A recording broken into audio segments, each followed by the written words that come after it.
Jeez. What are you doing, man? What? I don't like being grabbed. I don't know what you're doing. He's nuts. Welcome to Kenpo for Advanced, lesson 13. My name's Sensor Roger. And I'm about to get my butt kicked. I'm Paul. Today we're going to bring you an awesome lesson. We're going to deal with pushes today. Push techniques, let's put it that way. Before we get into this though, I just want to make sure that you understand, if you're training this stuff with us, you assume all risk of injury. Martial arts is not a general thing, is it? No. We can do it for exercise, we can do it for all kinds of good things, but if you're training stuff, you could possibly get hurt. Right. You get hurt a training partner. We scripted that, we're just messing around with that back fist. I was ready to get hit. He could have hit me harder. Yeah. And he couldn't have been ready. But the thing is, what if I didn't pay attention? He hit me in the rib, and he hit me harder, I wasn't angled right, I could have got hurt. Yep. But the thing is, we train enough, we could take more punishment, basically, but you assume the risk of injury. Right. Let's get into technique. The first one is called Hornet. This is a technique that we had in the Tracy system back in the day. It's not in it no more. There's still schools teaching it, a few of them, but nationwide, it's not in the system. Right. If you just go to a brand new Tracy's Karate school, you're not going to find this technique in there. Right. And I personally like the technique. I think it's very useful. This is the first time you've seen it too, isn't it? Yep. We were practicing it a little bit before we did the video, and Paul never had it. It's kind of cool. I like it. I want to keep it in there. That's why I'm doing the video. Alright, so from here, Paul's going to push me. I want to separate and come back like this. There's so much distance here. This is not the time I would do this technique. Do it again and keep that distance. I came in here, I would kick and go to another one. Right. Okay, this time you're pushing in and you're coming closer, right? Keep coming. I hit you. I can hit the rib here, I can hit the groin. I want to hit low. I hit the bladder. Idea is here, I'm hitting the face, groin. Now I want to come with the hammer fist. This hand comes up, claws the face, and back fist. I think it's a cool move. We do this a lot. So I would really have to be charging you almost for this to work. That's the idea of this. Alright. Before we get into fully doing this technique, I've practiced a lot of different push techniques in the system. And I had one of my black belts, I was teaching them a move. I don't remember which one it was. I had a couple of young guys waiting to do a class, and they were just warming up and working out. And I asked one of them, hey, can you go push my black belt? And he shoved him. My black belt stopped the push, but this guy was right up on him, and he was like, what do I do? Because he was set in the mind doing the technique we were doing. Right, right. And this is what I like about this, is like, from here, Yeah, see, I'm right here. Right, right. I can stay in that can here. I stood back a little bit. I could go forward now after I make contact. I want to make sure before I try to go forward, do this slower from here coming at me, right? If I try to move forward, we just kind of collide. And there's no power into where I was because I had no push power or nothing. I can stay in the cat. That gives me a little bit more room from where I'm at. All right, go back to your cat, please. So Paul pushes me, I'm here. See, once I'm here, I can make contact. This is the first point of contact for one reason.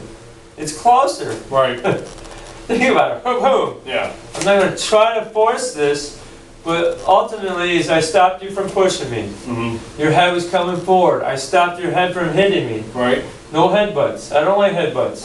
Headbutts, my face suck. Nobody wins. All right, let's go to this. Yeah, nobody wins in a headbutt. That's a saying that's been said many times.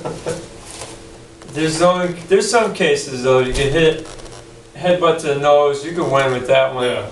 But headbutt to headbutt, it doesn't win at all. It sucks on both ends. Right. All right, here we go. Step back with the left foot right now. We're going to draw the cat stance. If you guys don't want to know what the cat stance is yet, you should go back to Kenpo for beginners. Right, right. All right, now we're going to do a double block like this. We're coming down and hooking it out of the way. Now from here, step forward, or palm first, then step forward into it. Now outward and hammer, claw, back fist.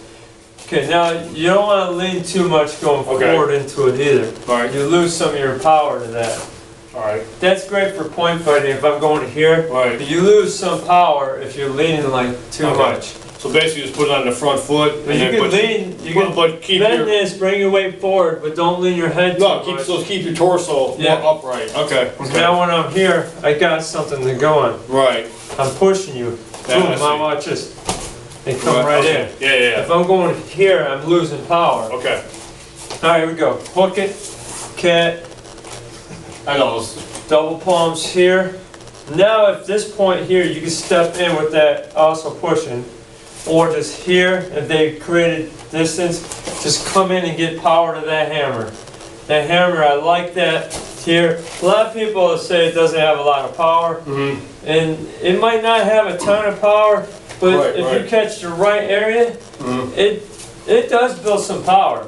I remember one time when I was working as a dish boy at the restaurant that I manage now, and the guy kept bothering me, messing around. He's like, playing around. I'm like, I'm trying to do my work, man. Right. He wouldn't listen. I just gave him a little back fist across here. So bang! Knocked the air out of him. Then I went up front and told the manager I ran at myself before anyone else did. I was like, okay. I just told him. Still got the job. I didn't get fired, surprisingly, but I didn't feel like being messed with. He didn't listen. Right. So I don't suggest doing that. It's just something that a story where I did actually use that. Right. I was a young man. So this let me get. So after I do this, you're saying I should strike first and then push forward? Okay. You're probably going to have to strike right there because if their face is coming in, you can't be moving in, you'll be gliding. Here, bang, now look. Alright, I got it. Okay.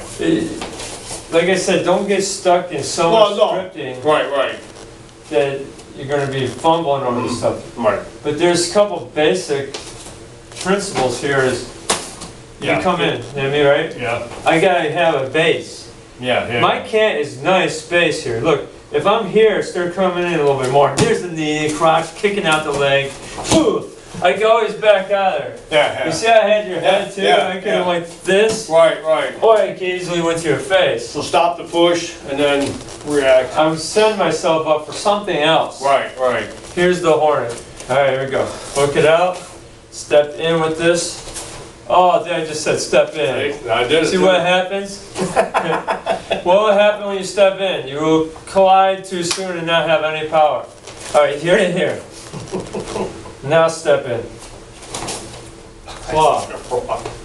Yeah. You can also go in here. Once you do this, you're making contact.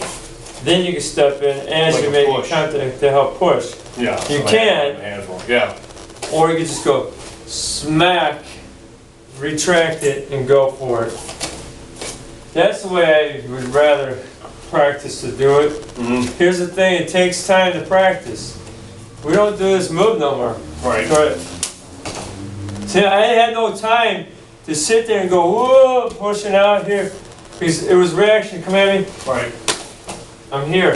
Now I'm here. Look, boom, bang, bang, bang. Right. I'm out. Hands down here like this, like a fool. You see that? That's how relaxed I get. Alright, anyhow, let's do, we're going to review flash and daggers. This is a cool technique. I like this for the teaching purposes of it. Here's the teaching purposes of flash and daggers. Let's go over that. Front push, you're going to block out like this as you move backwards. You're going to come down with the chop to the rib and chamber this hand. You're going to chop up the throat as you chamber this hand. The technique was originally a spear hand to the solar plexus. I say square punch because most of the time the solar plexus is not going to be lined up there anyhow. Right. And this punch here, if I hit a rib, if I hit a solar plexus, I'm good. If I hit here and I hit the rib, I might bend my fingers. Right. Square punch. Now I want you to shift your hip and chop to the groin. And then you get out of there. Cross step, get out. Here's one thing I don't talk enough about is covering out of there. We're going to cross like this and cover out, moving on an angle too. If I'm here, I can also cross out this way. I want to keep my eye on an opponent, But now, if you hit me, I start charging you, you just stand there, I'm on you now. If you're stepping out and you step on an angle, I may be going one direction. This is like point fighting basics too. Right. Is if you kick a guy, they're still coming at you. You're not hurting the guy totally. Right. I'm kicking you, you're charging at me. When I step here to here, you go past me. I've done it before and I had guys do it to me. Then I had it where I kicked and then didn't cross step out like that. I kicked and fell down and sprained my wrist. I did that before. Yeah. That's why I don't say this enough really to get out. Yeah, that's Changing your angles. Don't come straight back because they can follow you if you did not hurt them. right.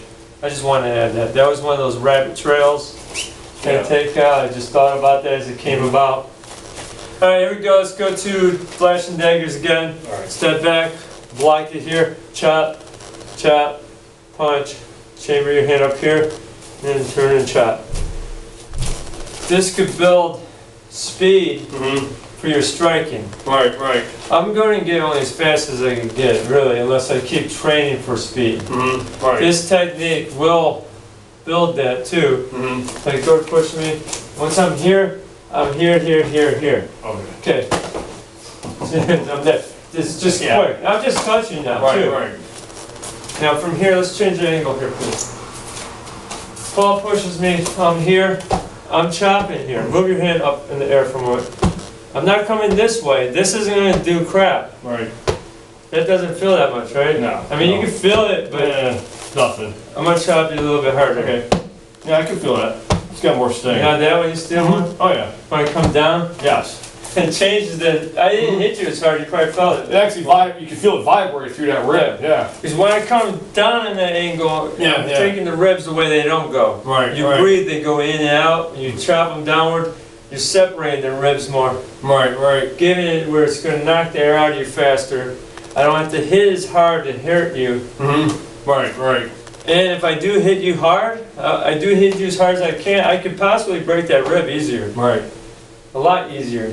So when we were going over this in practice, I thought you were chopping the neck on the initial. No, not in this version. Okay, that's. I was going to talk about in Black 5, we do chop to the neck, throat, eyes, so it'll come up here, Right, here, right, here, right. here. Right. It's all up here. Yeah. Which actually, this going high, same with the Hornet, it makes sense. Right. Go to push me. If you're coming at me really fast at that point, I'm not going to drop to your rib. I want to come up right here. Right, that's what I was wondering. So now I'm probably going to go like here, trying to get some distance away. I will lose power to my strike right here, but at least how much power do you need to slow somebody down and hit them in the neck? Right. And so you I don't have to kill you. Right. You only pushing me, I don't have to kill you. Right. And that's why sometimes we don't think about it. We want to practice to kill and everything. I don't want to kill everybody. Just Sometimes I just want you to stop. And if I tap you in the neck, that's going to give you a nice little lesson. If I hit the side of the neck here, there's a nerve there. Yeah. It's just irritating to touch it. Right. If you hit it, it could rupture, you can mess that nerve up and die a heart attack. I believe it's called the vagus nerve. I may be wrong, I'm no doctor, but if you hit that, you can have a heart attack and die right there. Al Tracy was talking about that at a tournament. The guy got kicked in the side of the neck, ruptured that vagus nerve, and he dropped and had a heart attack. Jeez. There was nothing they could do about it. They had paramedics there and they couldn't revive him. Wow. That's why he's saying you can get hurt, man. Just practice if you hit something too hard. Right. They weren't trying to kill each other and he still died. Right. It happens. Alright, let's go over this guy. Push. I'm blocking here. I'm chopping the rib. Move your arm for a moment so you can see what's going on. And change the angle here. Alright, at that point I'm chopping here. Look at this. I'm right up on the carotid artery or the vagus nerve or even just the throat. Does it matter? No. Doesn't matter. Okay, remember what Al Tracy used to say is a punch is a punch, a kick is a kick, a block is a block. Right. Saying a punch isn't a punch, a kick isn't a kick, and a block isn't a block. Just to end up back again saying a punch is a punch, kick is a kick, a block is a block. Right. We can overanalyze this stuff. Oh, no, that's not, I don't have to have a technical name for it. Right. Bang, that hurts. Right. Right. Well, that hurts. And that's it. If we get an understanding, you know, have you ever had a hurts, don't it? Yes, yes. Boom, that hurts, don't it? Yeah. You know, that's basically it. You don't have to be technical. If you have older siblings, you always get hurt. Yeah. Yeah. You put your key in the ignition, turn it, starts your car. You know to put it in the gears. Most people that drive really understand that still. I can't say everybody because you see some people driving out there. They don't know what's going on. But basically what I'm saying is not everybody that starts that car and drives. There's so many people on the road. They don't know how that works. They know how to use it, but they don't know how it works. Right. They don't know that there's certain things inside that key, or in that ignition, they'll turn it. All the electrical components going into the wire and it goes in. They don't understand all that. Right. I don't understand everything on that. I don't have to. Just go, here it is. Yeah. I'm on my way. That's it. I don't have to understand every little Right. terminology or theory on it, Right. but let's just practice and do that. That's what I'm saying on that. Mm-hmm. Alright, let's go again, flashing daggers. Here, chop, chop, boom. Now look, see right there, if I chopped them here, Yeah. I chopped here to here. And the thing is, he's probably not lined up for the solar plexus. I don't know. If he is, I might be able to do the spear hand like the technique said. But if I'm here, turn it a little bit, I still That's got even that better. rib again. Yeah. 2 on the rib. That's a better shot, actually. Okay, now at this Yeah. point here it says to the groin. But that leg is still there. That doesn't really happen that way. Right. That arm is down for some reason. Right. I'll just hammer fist again. Right. I could improvise. I said it time and time and time again. Right. It's over and over. Don't get stuck in the way. Let's go over flash and daggers once. Double block. Chop. Chop. Punch. See how I shifted my hip into there too? Then I can shift. There's chop down. Cross that. Get out on an angle. You're ready. Keeping your eye on them. Yeah. Keeping your eye where you can see in the room too. Alright, let's do Hornet, and then we're going to go into Kenpo set 2. Hornet, here we go. Step back to the left foot, cat. Sweep it down. Step 4. Ah, you keep doing that. Look at that. Ah, you Step forward. palms there. Now step forward. Boom. Claw backwards. It's all fun, guys. Alright, let's do it. I'm going to do it from an angle here. Here. Strike. Now step forward. Hammer. Claw. Back fist. That's me keep stepping forward. That's kind of sometimes the result of practicing a technique without doing it with people or without thinking of actually, you know, the power that you get. You're just practicing the technique. That's why I say before, it's really important to do it with people and push a little bit into there. Right. It's important. Alright, let's go to Kenpo set 2. Paul's bowing out. Well, I was gonna say a lot of moves. I watch Roger train other students, and I watch moves. And if you only do it in the air, sometimes it don't even make sense. No. It don't make sense unless you have somebody actually opposite Yeah. you working on it. Sometimes it don't make sense when you're working with somebody. And then after years of training it, then you go, oh! No, Then you start seeing the things, the purposes of the training. Right. Might not be the most sound self-defense technique in the world, but what's happening now, you're working on movements that are sound. The light goes That are in on. there. Yeah, the light goes on. You're switching it up. Yep, yep. You gotta, if you practice the same move over and over and over and over, you get bored of it too. Now let's put in another technique. Right. Now let's do this. Let's have something similar to that. Now, if you start thinking of it that way, this is what I'm asking for in Kenpo for Advanced. You start opening your mind to change. Open your mind to not just, Right. that's a move. That's a move. Oops, that might be the move. Right. Whoa, whoa. Oh, oh. Right. Where is it going to be at? Wherever's needed. Alright, let's go to the Kenpo set 2. I promised that like 18 times. Alright, here we go. 7 swords, step, block the chop, palm, spear. Foot comes back, rake the eye, chop. chop and chop, twist the foot, step up. The block, the chop, the palm, the spear, cross, eye rake, chop, chop. Now at this point is going to be, I'm doing the wrong technique. I totally went, dude, what technique am I at? Alright, now from here was I just went blank. I totally shot down everything on there. Sweeping wings, that's the technique. I'm sorry guys. I totally went. Alright, here we go. 7 swords. You guys seen me crash right there. I'm going to keep that on too. I'm not going to change it. From here, sweeping wings. Now we're going to come over here crossing the mountains. Alright, now at this point I'm going to move forward. After I did that left foot kick, I'm stepping like this with the little cross step. Then I'm going to turn out into the cat stance and we're going to do the hornet.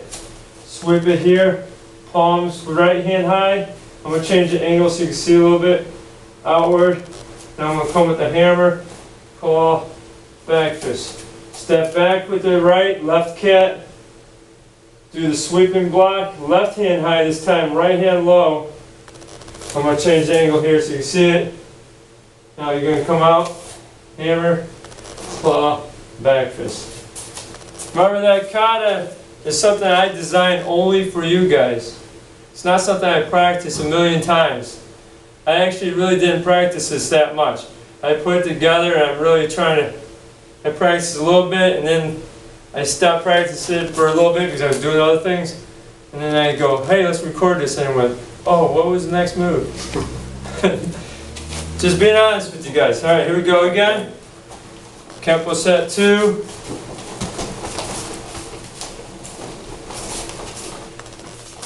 Oh, there it is. I got that push technique on my mind. Now from here, see I cross? I'm going to go from there.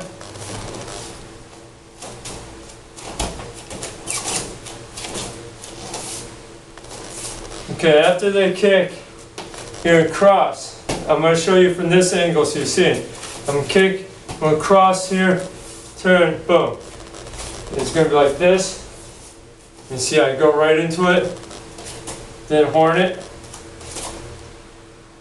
Step back, cat. Then hornet. There it is. That's the new parts. We do have t-shirts that are out right now. And by the time you see this video, those shirts might not be out. There might be other shirts. But I'm just asking you right now, if you want to get your Shodan 1197 shirts, check it out. Should be a link right below the video. It'll say Teespring. I'll have Shodan. We don't have just shirts. What'd you get? Mug.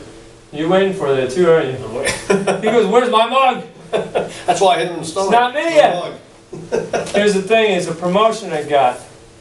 So at the end of the promotion, that's when they're going to make your product and send it out. Yeah. Which there's less than, there's like, I had 21 days on it. I think there's like 15 days left. By the time you see this, it might be over. But it's not going to be the last time you could get a chance to get some t-shirts. Right. These particular ones are t-shirts, hoodies, mugs, and sweatshirts. And I got myself a red shirt. Yeah. What color did you get? Blue, right? Blue, Royal blue he got. Yep. And he got a mug that's purple with the logo. It's got the belt, the black belt. It says Shodan 1197. I think it's a simple design, but it looks pretty cool to me. Right. Check it out. Right. If you haven't subscribed yet, What are you waiting for? come on, subscribe. Yep. And notice one thing too is we got a lot of subscribers, but then for some reason our view count is down. Mm-hmm. Yeah. So with that said, if you really enjoy this, share a video. Mm-hmm. Right. Or go back over and watch it again if you really want to learn. Right. That's all I want to say. Yep. Take advantage of a bad weather day and Yeah. watch some Shodan. There you go. God bless. God bless.